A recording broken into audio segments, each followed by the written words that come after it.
subscribe the channel and press the bell icon for upcoming videos. Hello friends, welcome to my channel Pharmacology Concepts by Rajesh Chaudhary, and in this video I will discuss about the tautomerism or tautomers. It is the most important topic of the isomerism or the organic chemistry. तो आज video में हम बात करेंगे टाटोमर्स के बारे में या फिर टाटोमेरिज्म के बारे में, जो कि बहुत ही इंपॉर्टेंट टॉपिक है आपकी ऑर्गेनिक केमिस्ट्री को लेकर। अगर आप फार्मेसी के स्टूडेंट हैं तो आपके बी फार्म फोर्थ सेमेस्टर में आपके और बी फार्म सेकेंड सेमेस्टर में आपके आइसोमेरिज्म है, बी फार्म सेकेंड सेमेस्टर में आपके स्ट्रक्चरल आइसोमेरिज्म है, जो कि हम आज बात कर रहे हैं। ये भी एक तरीके से स्ट्रक्चरल आइसोमर का ही पार्ट है। और आपके बी फार्म फोर्थ सेमेस्टर में जो हैं आपके ऑप्टिकल और ज्योमेट्रिकल आइसोमर्स हैं, बट हम आपके इसमें भी हम डिटेल हम पढ़ रहे हैं, क्योंकि इनसे बेसिकली ऑब्जेक्टिव क्वेश्चंस आते हैं और फोर्थ सेमेस्टर में आप शायद जीपेट की तैयारी करना शुरू कर दिए होंगे। तो ये जो टॉपिक है आपके जीपेट से ही नहीं, बाकी आपके जो और एग्ज़ाम्स हैं, चाहे गेट हो, नीट हो, आपके CSIR नेट हो, उनके लिए भी इंपॉर्टेंट हैं। तो आइसोमेरिज्म टॉपिक ही पूरा इंपॉर्टेंट है, इसलिए हम उसको डिटेल में कवर कर रहे हैं। And if you want to watch my videos regarding the organic chemistry और pharmacology, you can check description box below और by using this link. So now let's discuss about the topic.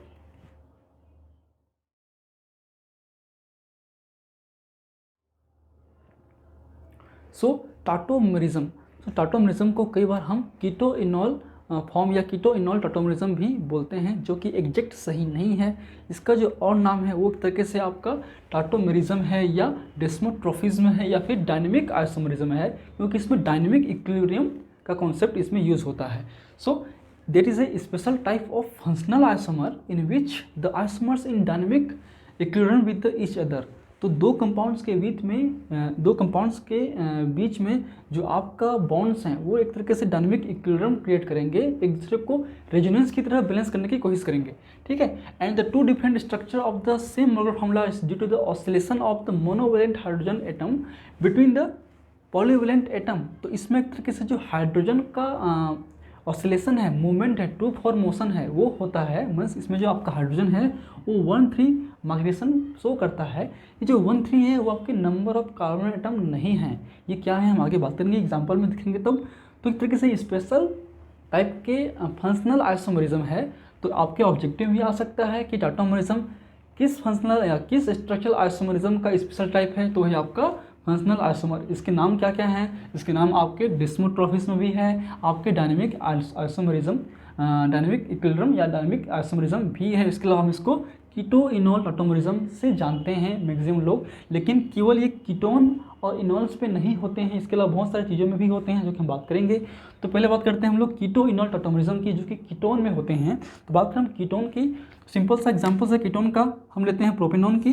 तो हो गया आपका CH3 C double bond O और आपका CH3, ये आपके कॉमनेस्ट एग्जांपल से आपके कीटोन का प्रोपेनॉन, ठीक है। इसमें कहा गया है जो एज का माइग्रेशन है, जो आपके मोनोवैलेंट हाइड्रोजन एटम है उसका जो माइग्रेशन है वो आपके 13 में होगा।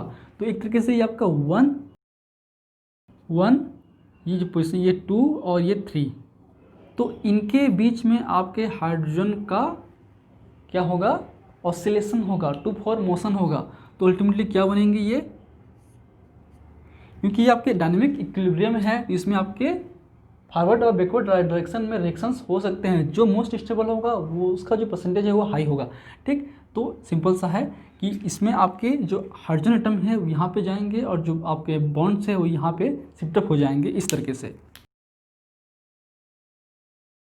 तो ये हो गया आपका कीटो फॉर्म, ये हो गया आपका इनॉल फॉर्म, ठीक है।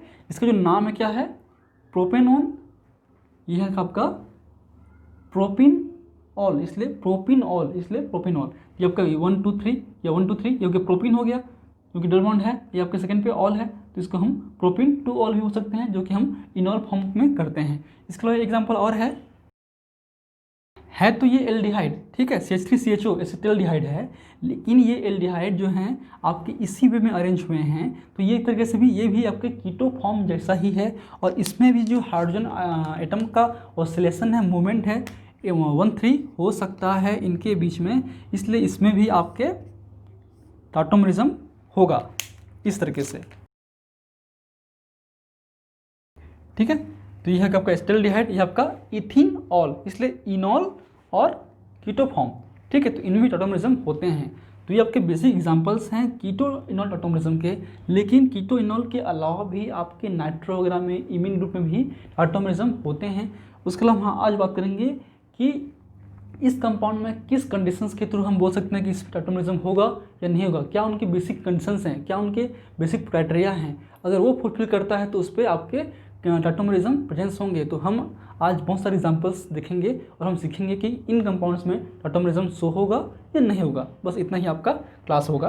तो ये आप नोट कर लीजिए। फिर हम बात करते हैं नाइट्रो वाले ऑटोमेरिज्म की। हो गया, चलिए। तो ये आपका नाइट्रो ग्रुप।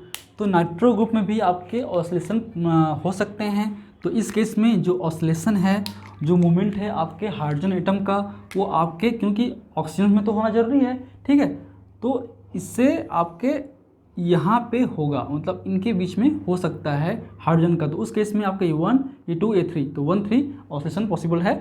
तो इसको हम यहाँ पे शिफ्ट करेंगे और बॉन्ड को यहाँ शिफ्ट करेंगे इस तरीके से। तो ये होगा आपका इस तरीके से, ठीक है। तो इनमें भी आपके पॉसिबिलिटीज़ हैं नाइट्रो वाले ग्रुप पे, नाइट्रो सीडो नाइट्रो के केस में। उसके अलावा आपके इमीन में भी होते हैं, वो भी देख लेते हैं हम लोग। तो आपके इमीन और एमीन के बीच में हो सकता है, क्योंकि आपके ये आपका कॉमन नंबर 1 हो गया, ये 2 हो गया। सो क्वेश्चन नंबर 1, 2 और 3, तो इन 1 और 3 के बीच में ऑसिलेशन पॉसिबल सी है, क्योंकि इसमें डबल बॉन्ड ऑलरेडी प्रेजेंस है। तो इनमें पॉसिबिलिटी आपका है इस तरीके से। तो यहाँ से हाइड्रोजन शिफ्ट होगा, बॉन्ड यहाँ शिफ्ट होगा, तो ये होगा इस तरीके से, ठीक। ये आपका इमीन है, इमीन डेरिवेटिव है आपका, इनामीन डेरिवेटिव है आपका इथिनामीन। आप कंपाउंड्स हैं इसलिए आपका इनामीन डेरिवेटिव्स हैं। तो इनके बीच में आपके ही हो सकते हैं, इसलिए कीटो इनॉल टॉटोमेरिज्म बोलना सही नहीं है। इसलिए इसको हम टॉटोमेरिज्म, डिसमॉर्फिज्म या फिर डायनामिक आइसोमेरिज्म बोल सकते हैं, जिसमें आपके हाइड्रोजन एटम का, मोनोवैलेंट हाइड्रोजन एटम का जो ऑसिलेशन है, 2-4 मोशन है, वो आपके 1 और 3 पोजीशन में हो सकता है। पोजीशन है, यहाँ पर नंबर ऑफ कार्बन एटम नहीं है, ठीक है। अब आते हैं, हम सीखेंगे कि किस कंपाउंड्स में ये आपके ऑसिलेशन, किस कंपाउंड में टॉटोमेरिज्म हो सकते हैं और किन में नहीं हो सकते हैं, क्या उनके बेसिक कंडीशंस हैं, क्या उनके बेसिक रूल्स हैं। तो पहले आप नोट कर लीजिए, फिर बात करते हैं आपके बेसिक कंडीशंस की ओर। हो गया, चलिए। सो बेसिकली आपके टॉटोमेरिज्म के 3 बेसिक कंडीशंस होते हैं। अगर हम उन कंपाउंड्स को एक्स वाई जेड माने, 1 2 3 को हम एक्स वाई जेड माने, यहाँ पे कुछ जगह पे जो है अल्फा कार्बन भी लिखा जाता है, पर अल्फा कार्बन हर जगह पे सही नहीं होगा। अल्फा कार्बन वो होता है जहाँ पे डबल बॉन्ड्स के जो बगल वाला कार्बन एटम है, ये डबल बॉन्ड है, इसके जस्ट डबल वाला कार्बन होगा अल्फा कार्बन एटम, अल्फा, ठीक है। तो वो हर जगह सही नहीं होता है, क्यों नहीं होता हम आगे बात करेंगे। तो बेसिकली आपके जो 1 पोजीशन है या एक्स वाले पोजीशन पे आपके शुड हैव हाइड्रोजन एटम, वहाँ पे हाइड्रोजन एटम होना जरूरी है। वाई कोई भी हो सकता है, कोई इशू नहीं है। जो जेड है, जेड हमेशा ऑक्सीजन, नाइट्रोजन, सल्फर या कार्बन होना चाहिए, और जेड और वाई के बीच में डबल बॉन्ड होना जरूरी है, ठीक है। तो ये कुछ कंडीशंस हैं। तो इन कंडीशंस को लेकर हम एग्जांपल्स सेट करेंगे कि इसमें है या नहीं है। तो हम देख लेते हैं पहले एग्जांपल नंबर 1। चलिए, तो बात करें एग्जांपल नंबर 1 की। CH3 CH3 CH3C C double bond OH, इसमें क्या पॉसिबिलिटीज़ है। तो पहले आप सोचिए कि ZXY क्या है। तो ढेर से बात है, डबल बॉन्ड कि लास्ट वाला क्या होगा, जेड होगा। अब इसको पहले जेड पुट कर दीजिए, डबल बॉन्ड यहीं पे है, फिर ये वाला क्या होगा, वाई होगा। अब जो है जेड क्या होगा, सॉरी एक्स क्या होगा, एक्स ये होगा या ये होगा। तो एक्स जो है ये होगा। एक्स की कंडीशन ये है कि should have hydrogen atom but not a hydrogen, ठीक है।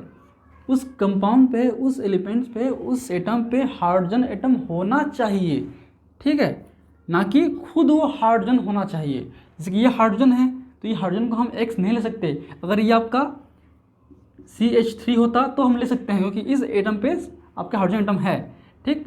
तो क्लियर सी बात है कि ये आपका, अगर हम इसको H कर देंगे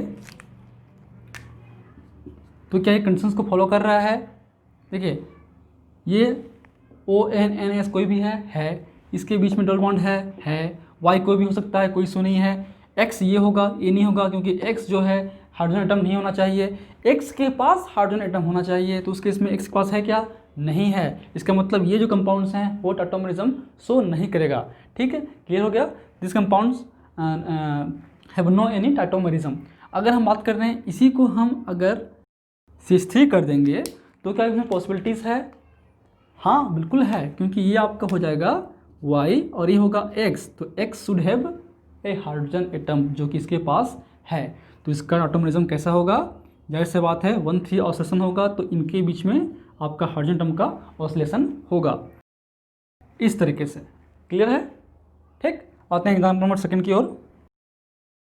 इसमें देखिए पॉसिबिलिटीज़ है क्या? तो ये क्या होगा? पहले ये आप कुछ Z कर लीजिए, ये आप Y कर लीजिए। X क्या होगा? ये होगा, ये होगा।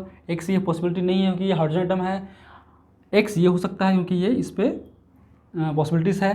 तो X के पास हाइड्रोजन एटम है, इसका मतलब क्या होगा? इस पर एटोमरिज्म होगा। कैसे होगा? आप इन दोनों के बीच में हाइड्रोजन एटम को ऑसिलेट कर दीजिए, बॉन्ड को यहाँ शिफ्ट कर दीजिए, तो क्या हो जाएगा आपका एटोमरिज्म इस तरीके से। ठीक है, तो आपका कीटो फॉर्म है, आपका इनोल फॉर्म है। तो ये होगी एग्जाम्पल 2, और हम कुछ बात करते हैं एग्जाम्पल्स की ताकि आपको और क्लियर हो सकेगा। इसको नोट कर लीजिए पहले। हो गया? चलिए देखिए इस कंपाउंड में।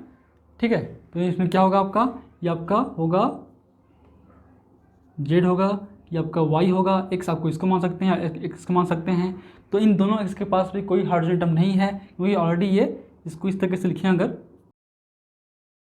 देखिए इस कार्बन के पास 1 2 3 4 ऑलरेडी बॉन्ड्स हैं, इसके पास भी 1 2 3 4 बॉन्ड्स हैं, तो इनके बीच में हाइड्रोजन एटम नहीं है, इसलिए इसमें ये एटोमरिज्म पॉसिबल नहीं हो सकता। ठीक है, आते हैं एग्जाम्पल नंबर नेक्स्ट की ओर। अब हो गया फिनॉल।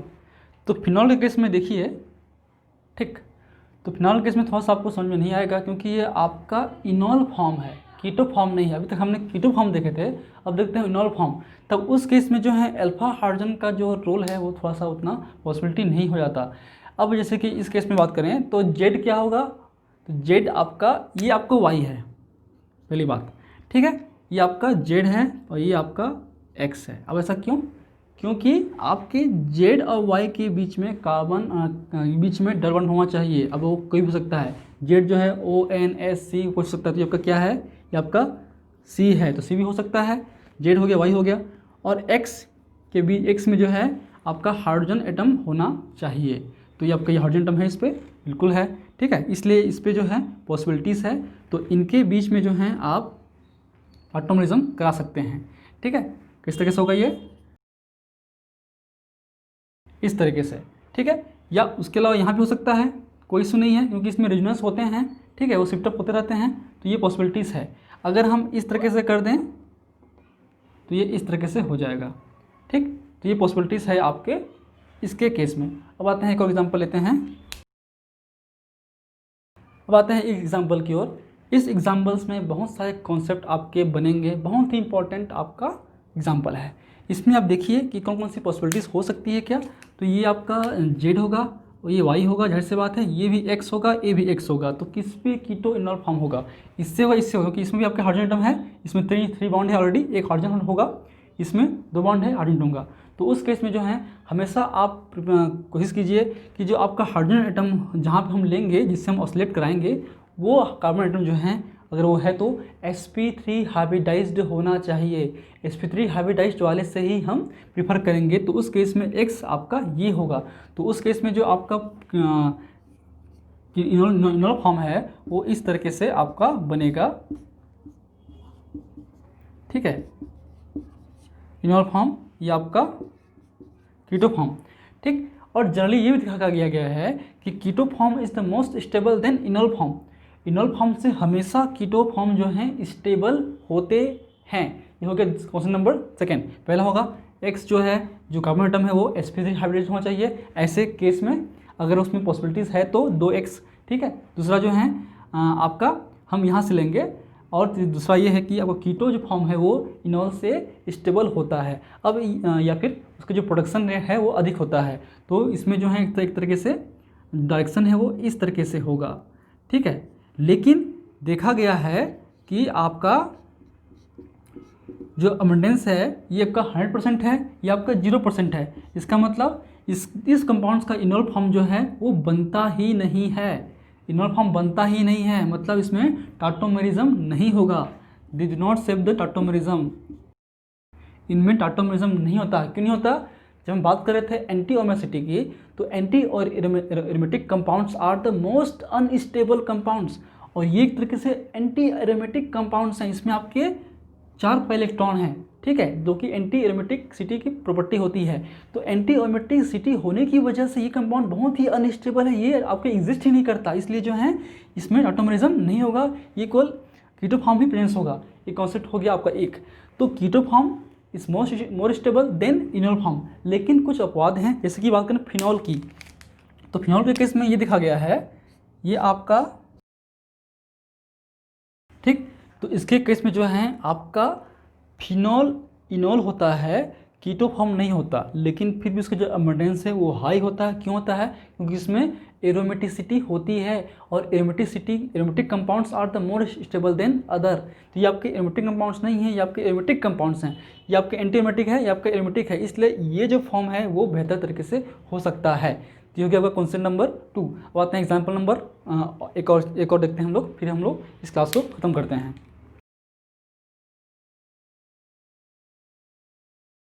ठीक है, इसमें देखिए आपका कीनोन में, तो कीनोन का ये आपका स्ट्रक्चर है, इसमें आपका ये ऑक्सीजन तो कोई भी हो सकता है, इसमें इसको जेड मान लेते हैं, इसको वाई मान लेते हैं, इसको एक्स दोनों हो सकता है, कोई भी है, क्योंकि दोनों सेम ही है।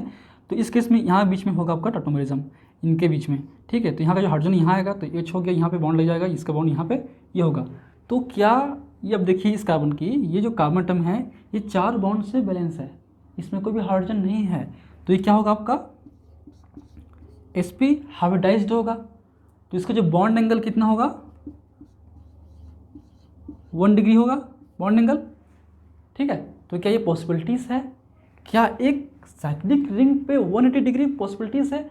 इसका एंगल ऑफ स्ट्रेन बहुत ज़्यादा हो जाता है, हम ऑलरेडी पढ़ चुके हैं साइक्लोहेक्सेन के केस में, इसका जो एंगल स्ट्रेन बहुत ज़्यादा हो जाएगा, उस स्ट्रेन को ये मेंटेन नहीं कर सकता।